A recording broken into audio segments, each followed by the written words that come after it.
nous rentrons en ce temps de préparation qui nous amènera dans quelques jours au jour des cendres, au jour de la purification, une demande de la conversion, puisqu'on va dire, n'oublie pas, homme, que tu es poussière et que tu retournes à la poussière. Oui, nous ne sommes pas grand-chose sur cette terre.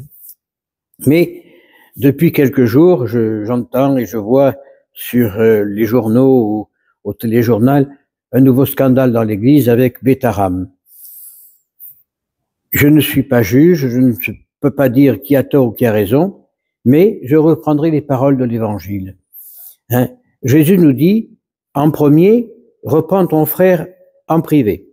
Donc, quand il y a eu ces petits scandales, on reprend son frère en privé.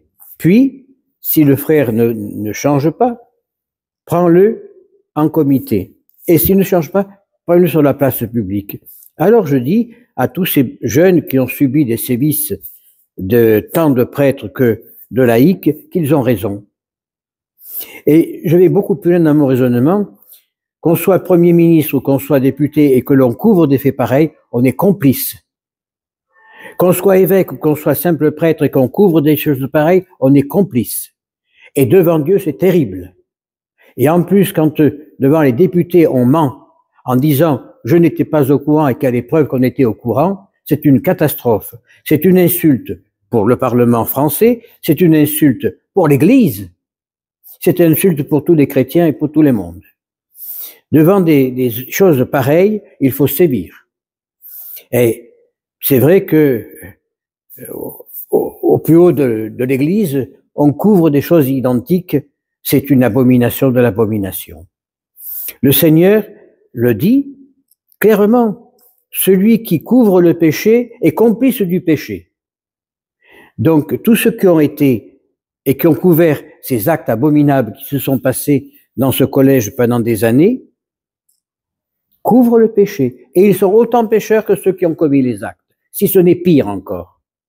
Parce qu'ils ont détruit la moralité en couvrant le péché, mais ils ont détruit les gens qui ont eu ces sévices et qui sont marqués à vie.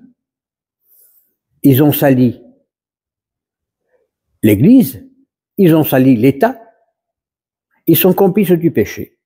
Donc, nous devons prier pour ceux qui ont eu ces sévices, qui ont subi de telles ignominies, mais nous devons aussi prier pour la conversion de ces gens-là, de ceux qui ont couvert tous ces péchés.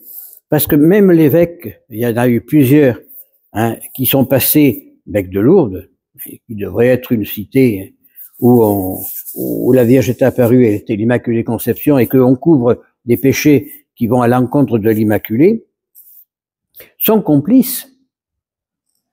Et c'est très grave. Ce péché qu'ils ont couvert pendant presque 50 ans, ben ils en sont complices. Même s'ils n'en ont pas été actifs dans l'acte, ils en sont complices par la moralité qu'ils ont eue. Ce qui montre qu'ils n'ont pas de moralité du tout. Ah, on va me dire que je me mêle de choses qui ne me regardent pas. Mais c'est l'Église qu'on salit, c'est le Christ qu'on salit. C'est tous les prêtres qu'on salit.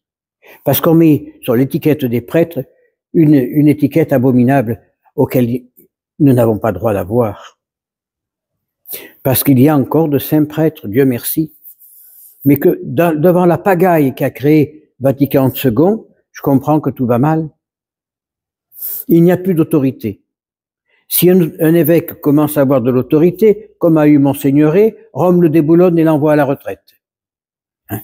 Et lorsqu'on sait que le bienheureux Benoît XVI, même s'il n'est pas encore la gloire des autels, pour moi c'était un saint homme, le bienheureux Benoît XVI, quand il a déboulonné un évêque en Argentine parce qu'il couvrait et qu'il a eu les actes comme à Bétharam, il a réduit l'état laïque. Et la première chose qu'a fait François lorsqu'il est arrivé sur le siège de Pierre, c'est le rétablir dans son trône. Et il a couvert son péché. Comment voulez-vous que ça n'arrive pas au milieu des pauvres gens? Tant qu'on n'aura pas fait de la propreté dans l'Église, tant qu'on n'aura pas nettoyé cette porcherie, tout ira mal. Tout ça, c'est parce que depuis 50 ans, il n'y a plus d'autorité. Il n'y a plus aucune autorité, chacun fait ce qu'il veut. Que ce soit au problème liturgique, au problème dogmatique, chacun proclame ce qu'il veut.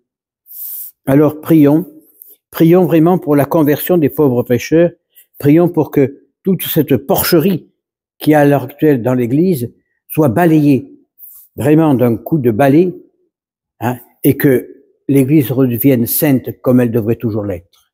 À l'exemple d'un curé d'Ars, à l'exemple d'un Louis-Marie Guillaume de Montfort et de tant d'autres. Hein, de tous ces saints qui ont fait l'Église, qui ont bâti l'Église sur la foi, sont salis, démolis par des gens pareils. Que ce soit l'évêque de Tarbes-Lourdes de l'époque, je ne parle pas de ceux d'aujourd'hui, je ne le connais pas, mais à l'époque des faits, que ce soit le directeur de ce collège, les prêtres qui ont fait ce qu'ils ont fait, tout ça devrait être collé au mur, réduit à état laïque et foutu dehors de l'Église, s'ils sont encore vivants. Et s'ils sont morts, eh bien, qu'on les enlève même du cimetière et qu'on les enlève des tombes des prêtres, parce qu'ils n'ont pas droit d'y être. Ce ne sont pas des prêtres, ce sont des porcs. Et la différence entre un prêtre et un porc est immense. Faut oublier que Jésus a mis le diable dans les porcs et il les a envoyés dans la mer. Ben, Jésus le dit, malheur par qui arrive un scandale, hein, que l'on mette à ceux qui touchent ces enfants, qu'on leur mette une meule de moulin autour du cou et qu'on les jette à la mer, qui sont la nourriture des poissons. Et encore, ils sont capables de les empoisonner. Si l'Église va mal, c'est à cause de toutes ces choses-là. Il faut absolument que l'on prie pour la sainteté de l'Église, pour la sainteté des prêtres, pour qu'enfin ils reviennent à la vérité. Des choses pareilles ne devraient pas exister. Des choses pareilles ne devraient pas vivre dans un monde dit évolué. Alors prions au front des sacrifices de la messe, au front des rosaires, pour la purification du péché, pour la purification de l'Église et des prêtres. Je remercie tous ceux qui m'écrivent, et je reçois pas mal de lettres tous les jours. Je n'ai malheureusement pas encore eu le temps de répondre à tout le monde, mais ne vous inquiétez pas, vous aurez dans les jours qui viennent une réponse à vos demandes et à vos lettres, ainsi soit-il.